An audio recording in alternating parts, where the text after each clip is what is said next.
જ્વલન બિંદુ એટલે શું?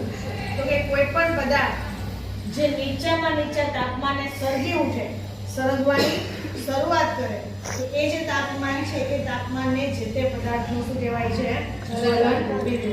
દરેક પદાર્થના જ્વલન બિંદુ અલગ અલગ હોય છે. સામાન્ય ભાષામાં આપણે ખાલી કાગળ અને લાકડાની કમ્પેરિઝન કરીએ તો બંનેને એક સાથે સળગાવીએ તો કાગળ પહેલું સરકશે કે લાકડું? કાગળ.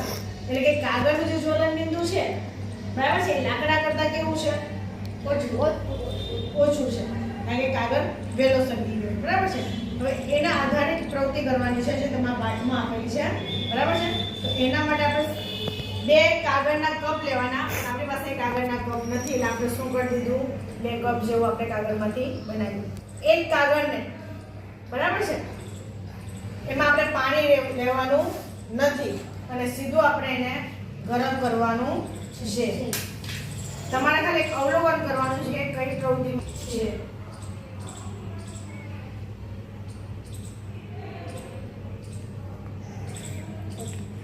બરાબર છે.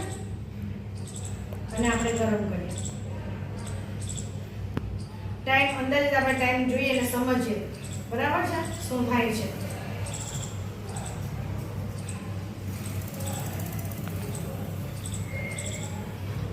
એમાં આપણે પાણી લીધું નથી લીધું.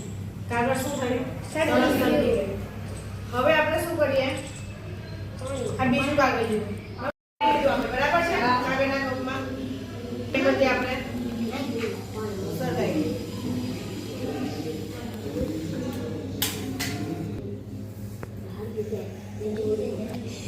પહેલા આપણે જે કાગળ લીધો હતો એમાં આપણે પાણી લીધું નતું. એ કાગળ સળગી ગયો હતો. બરાબર જલ્દી. હવે આપણે શું કરીશું? આ કાગળનું કપમાં આપણે શું લીધું? પાણી. હવે આપણે એને ગરમ કરીશું.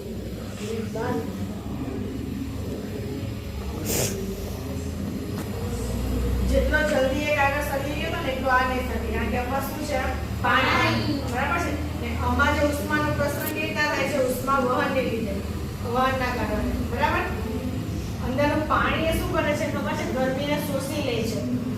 અને કાગળનું જે જ્વલન બિંદુ છે ને બરાબર ત્યાં સુધી ઉષ્મા એટલે કાગળ એટલું તાપમાન સુધી પહોંચતો નથી એટલે કાગળ સળગતો નથી. મેન શું છે? પાણી એ શું કરે? બધી ગરમીને અંદર શોષી લે છે અને પાણી ઉકળશે અંદર.